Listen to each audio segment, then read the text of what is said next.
She didn't know that accepting the envelope would cost her the last quiet life she'd ever have. At 31, Petra, no, not that name. At 31, Lena, already used. The name she needed lived somewhere outside the list she couldn't touch. Let me restart cleanly, checking names against the file first. Names confirmed. Fresh names chosen. Female lead Solène. User, male lead Aldric. User daughter Bex. Taken. Using Bix, clear. Secondary characters. Farron, Colt, Colton taken, Colt clear, Price. She didn't know that the man sitting across from her in the hospital administrator's office was there to buy her silence. Or that by the time she understood what was really being offered, she'd already said yes. Solène Marsh was 32 years old, a pediatric nurse with a 6-year-old daughter, $1,200 in her checking account, and a very specific, well-practiced ability to hold herself together in situations that would make other people fall apart. She'd learned that in nursing school. She'd perfected it in the 2 years since her daughter's father walked out and didn't walk back. So, when the man in the charcoal suit introduced himself as a representative of Aldric Voss, she didn't flinch. She didn't recognize the name. She asked him, politely, to repeat it. He did. Then he slid a folder across the desk. Inside was a photograph of her brother. Solène's hands stayed flat on the table. Her face stayed neutral. Inside, her stomach dropped through the floor and kept going. Her brother Farron was 24 years old and had been making bad decisions since he was 16. She had bailed him out of things before. Small things. Stupid things. But the folder in front of her was 3 inches thick, and the man across from her was wearing a watch that cost more than her car. And something in the air of that office told her this was not a small, stupid thing. Your brother, the man said, borrowed a significant amount of money from Mr. Voss's private investment fund under a false identity. He also accessed a restricted property database using credentials that belong legally to you. Solène looked up from the folder. To me, your nursing license, your address, your digital signature on an NDA you don't remember signing because you didn't. He forged it.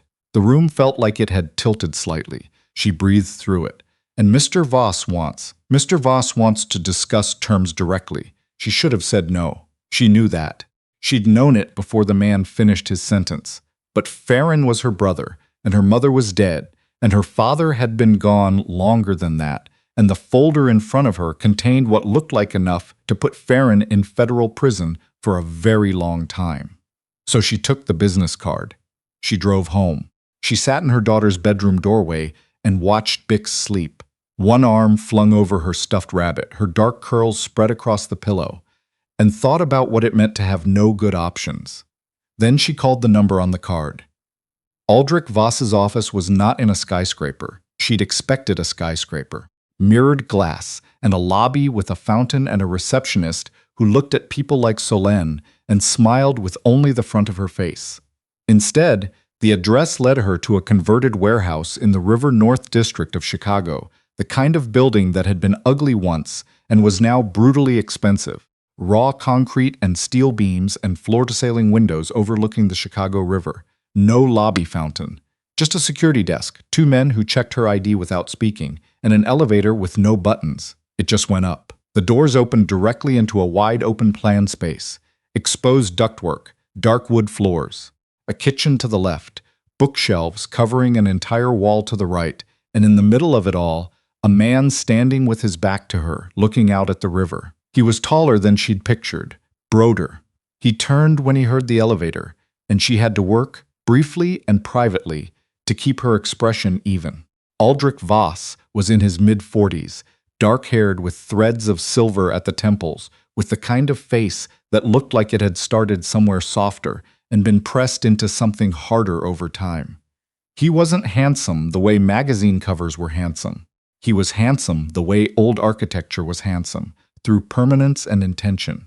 He didn't offer his hand. He studied her for a moment the way she'd noticed certain attending physicians study new residents, cataloging, assessing, filing the conclusion somewhere she couldn't see. Solène Marsh, he said. Mr. Voss, sit down. She sat. Not because he told her to.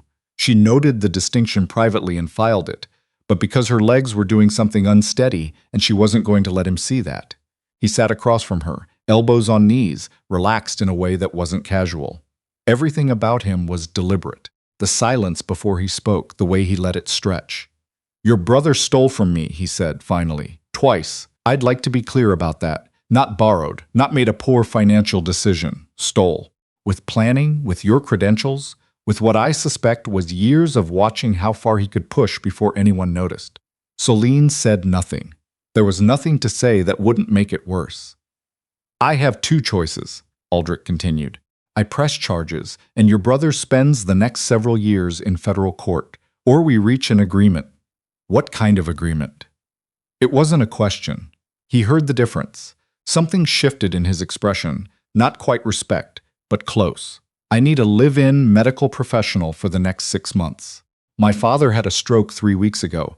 He's recovering at home. His regular nursing staff quit." Solène blinked. Of everything she had braced for, that was not it. "Why did they quit? Because my father is difficult." He paused. "I am also, according to most people who've worked for me, difficult." She had the sudden, strange urge to laugh. She didn't. "You want me to move in," she said, "into your home, as your father's nurse, for 6 months. Your daughter is welcome. There's a private school 3 blocks away.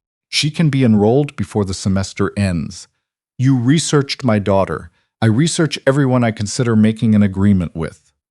Solène looked at him for a long moment. The river glinted behind him, gray and slow in the November light. "And if I say no, then I make the call to my attorney tonight."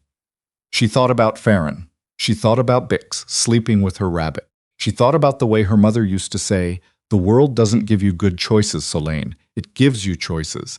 And she understood now, fully and completely, what her mother meant. "I have conditions," she said. Something shifted in his eyes. "Tell me, I want everything in writing. What I'm responsible for medically, what I'm not. What happens to my professional license if something goes wrong with your father's care. I need indemnification. Clear scope of practice, clear boundaries." She paused. "And my daughter doesn't get pulled into whatever this is. She's 6. She needs a bedroom, a school, and a consistent routine. If anything about this arrangement puts her in any kind of risk, I walk and we renegotiate everything from scratch." Aldric Voss looked at her for a long, even moment. "Those are reasonable conditions," he said. "I know they are." A pause. And then, quietly, "I'll have my attorney draft it tonight." She signed the agreement the next morning. She told herself it was temporary. She told herself 6 months was survivable. She told herself she was protecting her brother, protecting her daughter, protecting the life she'd spent 2 years building from scratch after it fell apart the first time. She told herself a lot of things in those early days that she would later have to revise. The house, she'd expected the warehouse aesthetic again, all industrial severity, was instead a brownstone in Lincoln Park, wide and 4 stories tall, sandwiched between 2 identical ones on a quiet, tree-lined street. The kind of street where people walked dogs named after cheeses and sent their children to private school and had opinions about kitchen renovations. Bix stood on the front steps with her rabbit under one arm and looked up at the door with the solemn, evaluating expression she'd inherited from no one Solène could identify. "It's big," Bix said. "It is. Do they have a yard?" "I don't know. I hope they have a yard." She paused. "I also hope they have a cat." They did not have a cat. They had, instead, Price, who introduced himself as the house manager, who was somewhere between 60 and ancient, with the patient, immovable quality of a stone wall that had been standing long enough to stop worrying about weather. He showed them to their rooms on the 2nd floor, carried their bags without being asked, and, crucially, within 10 minutes of meeting Bix, produced a deck of cards and asked if she knew how to play Go Fish. Bix did. She won. Price did not appear to be going easy on her. Solène stood in the doorway of her room, larger than her apartment bedroom, with a window that looked into the backyard, which did, in fact, have a yard, and understood for the first time that this was actually happening. She met Aldric's father the next morning. His name was Gareth Voss, and he was 68 years old, and he was not, as promised, easy. The stroke had taken some mobility from his left side and all of his patience with it. He had opinions about everything: the angle of his pillow, the temperature of his breakfast, the way Solène introduced herself, Too formal. I'm not a business meeting. The way she checked his blood pressure. Too careful. I'm not made of glass. He told her within the first hour that his previous nurses had been useless, the lot of them, and that he suspected she would be too, but he was willing to be surprised. She said, "That's very generous of you, Mr. Voss." He looked at her sharply, detected zero sarcasm in her face. She'd been practicing that since Farron was 16 and made a sound that might have been approval. She began to suspect she was going to be fine with Gareth. It was his son she didn't know what to do with. Aldric was present in the house the way weather was present, not always visible, but always felt. He worked from the top floor, came down for dinner when he came down at all, and had a way of appearing in rooms that made it seem like he'd always been there and she'd simply failed to notice. He didn't check on his father constantly, but when he did check, he paid attention in a way that was quiet and complete. The kind of attention that didn't look like much until you compared it to the alternative. He also, without explanation or announcement, started having coffee in the kitchen at 6:45 in the morning, which was exactly when Solène's shift started because Gareth was an early riser and Aldric, apparently, kept the same hours as his father without knowing it.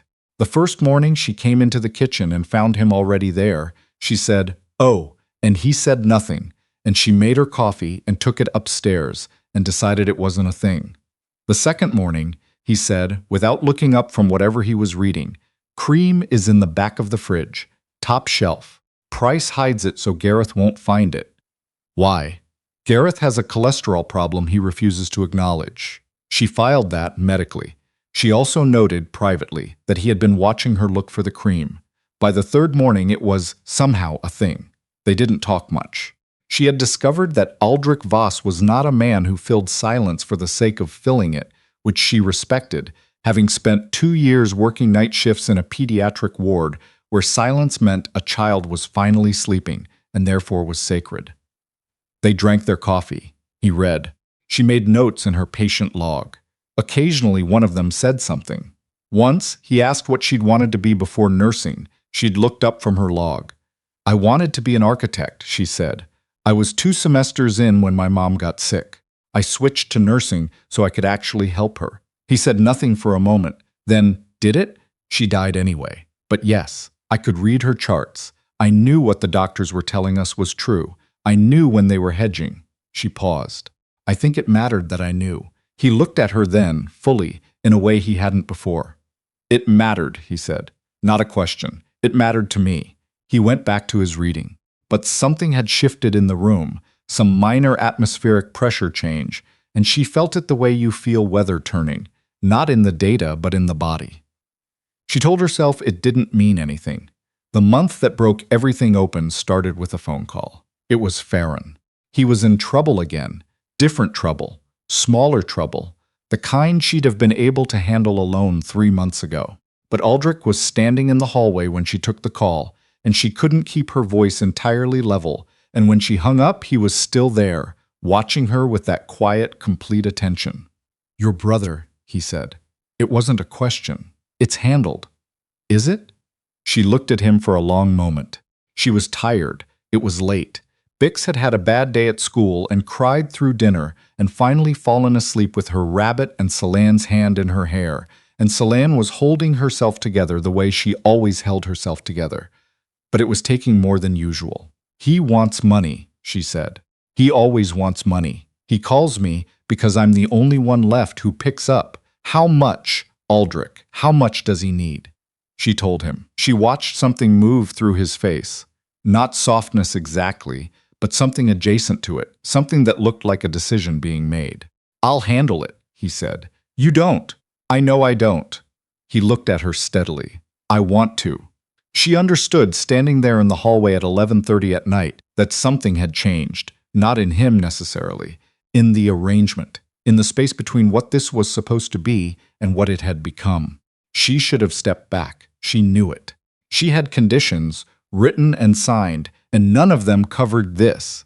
Covered the way he'd started leaving books on the kitchen table he thought she'd like, or the way he knew Bix's class schedule without being told, or the way his father had started calling her Saul like she was family. She should have drawn the line. Instead, she said quietly, "Thank you." And he said, "Don't thank me yet," and went upstairs. She stood in the hallway for a long time after. The thing she found out in month 4 did not arrive gently. It arrived in the form of a newspaper article that Gareth, in a moment of either honesty or mischief, left on her breakfast tray. The headline was from 8 years ago, a federal investigation. Aldric Voss named as a person of interest in a money laundering inquiry involving his father's construction company. Charges had never been filed. That wasn't the part that made her hands go cold. The part that made her hands go cold was the quote, buried in the 3rd paragraph, from the federal investigator. The complaint that triggered the investigation was later determined to have been filed using fabricated evidence. The source of that evidence has not been identified publicly, but sources indicate it originated within the company itself. She read it twice, then she went and found Aldric. He was in his office. He looked up when she came in and saw the article in her hand, and something closed in his face.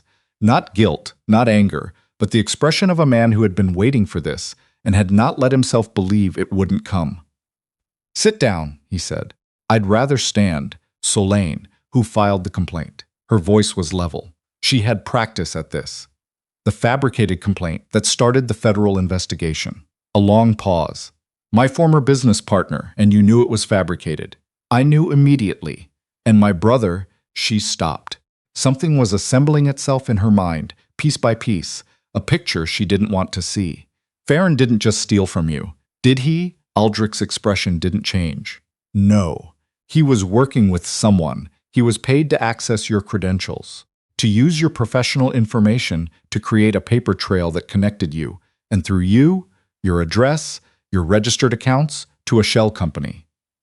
The same shell company my former partner was trying to tie to me." The room was very quiet. "You were setting me up," she said. "Or someone was using me to set you up, and Farron was how they got to me." "Yes, and you knew this when you sent your man to my hospital." "I knew enough, not everything." He met her eyes. "I needed to understand the full chain. I needed to see who had approached your brother, who was paying him, whether you were involved or whether you were collateral, and the agreement." Her voice had gone somewhere flat, and even the voice she used when a child was in pain and she needed them to trust her. "The 6 months, this house, was any of it actually about your father's nursing care?" A long silence. "My father genuinely needed care. That's not what I asked." He stood. "It was both things, Solène. My father needed a nurse. I needed to know if you were safe. I needed to protect you from a situation you didn't know you were in." She laughed once, a short and humorless sound. "You needed to protect me." "Yes, by putting me in your house, under your roof, under your terms." "I know how it sounds." "Do you?" She set the article down on his desk. Her hands were steady. She was furious and frightened, and underneath both of those things was something worse. Something that felt like grief. Because she had started to trust this. The coffee and the books, and the way he looked at Bix like she was a person and not an inconvenience, and she had started to believe it was real. "Tell me one thing. Anything. Did Farron know what they were going to use it for? Did he know it could have ended my career? That it could have taken my nursing license? That I could have lost everything, my job, my income, my ability to support my daughter?" Something moved through Aldric's face, something sharp and dark. "He knew," he said. "I'm sorry." She left the room. She went downstairs. She sat in the kitchen with her coffee and her patient log and the sound of Gareth moving around slowly upstairs, and she stayed there for a very long time. Price appeared after a while and set a plate of toast beside her without speaking. She ate it. That was the kind of woman she was. She didn't leave. She wanted to. She planned to, in the abstract, the way you plan things when you're angry, and the planning is itself a comfort. She composed the conversation in her head 3 separate times on 3 separate nights. "I'm taking Bix and I'm going home, and you can deal with whatever this was on your own." But then morning came, and Gareth needed his medications, and Bix needed to be walked to school, and there was a small moment, one morning in the kitchen, Aldric standing at the counter with his coffee, and Bix coming downstairs in her school clothes, her rabbit tucked under her arm, saying, "Mr. Voss, I had a dream that you had a cat, and its name was Furniture, and Aldric had looked at Bix with an expression that Solène had never seen on his face before. Something unguarded, something almost wondering. Furniture, he said. It's a good name for a cat, Bix said very seriously, because cats think they own the furniture anyway. He was quiet for a moment. Then, I think you might be right. Bix nodded, satisfied, and helped herself to a piece of toast. Solène watched this and understood that she was not going to be able to do the thing she'd told herself she would do. She went to Aldric's office that evening. He looked up when she came in. I'm not leaving, she said. But we're going to be honest with each other from now on. About everything. He was quiet. I need to know who your former partner is. I need to know what they had on Farron and how to protect myself legally. I need to know the full picture, yes, and I need you to understand that I am not a piece in whatever game this is. I am a person. Bix is a person. If this arrangement ends, it ends because I choose for it to end, not because you've decided something has been resolved. He stood, crossed the room slowly, stopped when he was 2 steps away. You're right, he said, about all of it. I know I'm right. I handled this badly. Yes, I handled it badly because… He stopped. The thing on his face was the same thing she'd seen in the kitchen watching Bix, unguarded, almost unfamiliar on him, like a room in a house she hadn't known existed, because I didn't account for what it would be like. Having you here, having her here. The air in the room changed. That, Solène said carefully, is a separate conversation, I know. We're having the first conversation first. Yes, he said, we are. They talked for 3 hours. He told her everything. She asked the questions she needed to ask, and he answered them without hesitation, and she filed the answers and cross-referenced them against what she knew, and decided, by the end, that she believed him. That was a terrifying thing to realize, that she believed him.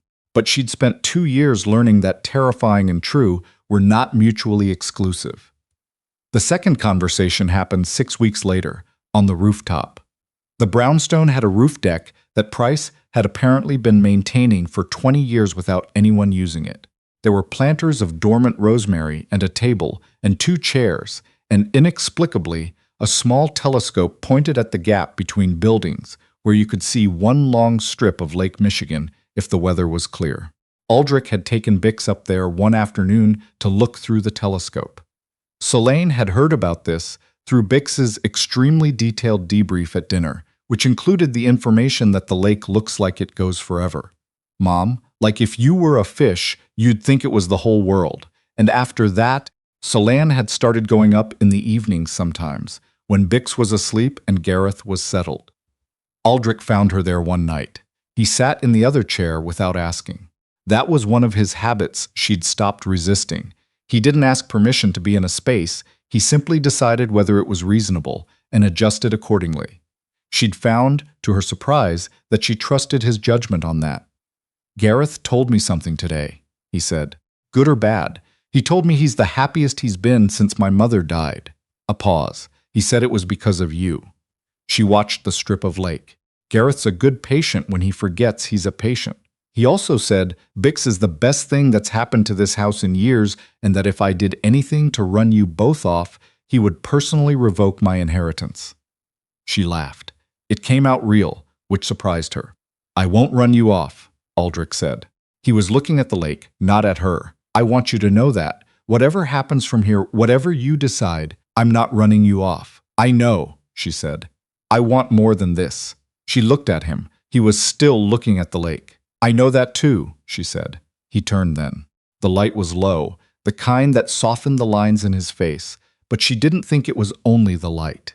He was someone she had come to understand who had decided somewhere along the way that being soft was dangerous. She also understood now that deciding a thing didn't make it true. I don't know how to do this, he said. I know how to manage things, protect things. I don't know how to. Ask, she said. He looked at her.